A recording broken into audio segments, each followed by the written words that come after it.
পুরোপুরি ৭ ভরি গয়না দিয়ে হজ থেকে ফিরে এসে এক তরুণীকে বিয়ে করলেন মামুন। বর্তমানে মামুনের নতুন বউয়ের সাথে বেশ কিছু ছবি ও ভিডিও সামাজিক যোগাযোগ মাধ্যমকে ঘিরে ঘুরপাক খাচ্ছে। তো বন্ধুরা, আপনারা জানলে অবাক হবেন মামুন কাকে বিয়ে করেছে। তবে চলুন জেনে নেওয়া যাক কাকে বিয়ে করেছে মামুন। বর্তমানে আপনারা নিশ্চয়ই খেয়াল করেছেন মামুনের পিছনে আঠার মতো লেগে রয়েছে লায়লা, তাও আবার নাকি বোরকা পরে। এর পিছনে কি কারণ? আসল কারণ হচ্ছে মামুনের বিয়ের বিষয় আগে থেকেই লায়লা জানতো। আর অন্যদিকে মামুন লায়লার খপ্পর থেকে বেরিয়ে প্রায় ২০ লিটার দুধ দিয়ে গোসল করে হজ পালন শেষে সুন্দরী বউ নিয়ে নতুন জীবন শুরু করেছে। প্রায় ৭ ভরি স্বর্ণ অলংকার এবং ২৫ লক্ষ টাকার কাবিননামায় এই তরুণীকে বিয়ে করেছে মামুন।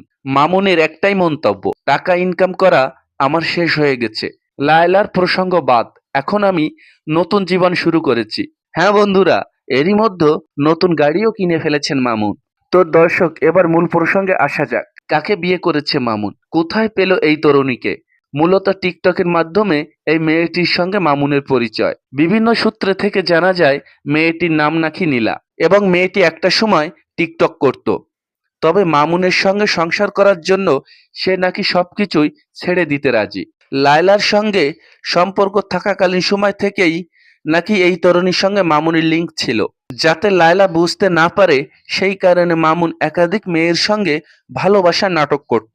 অবশেষে লায়কাকে একেবারেই ছেড়ে দিয়ে শেষ পর্যন্ত এই তরুণীকে বিয়ে করে ঘরে তুলেছেন মামুন, তাও আবার খুবই গোপনে। তো ভিউয়ার্স, মামুনের এই নতুন জীবন সংসার নিয়ে আপনাদের কি মতামত? অবশ্যই কমেন্টে জানাতে ভুলবেন না। ধন্যবাদ।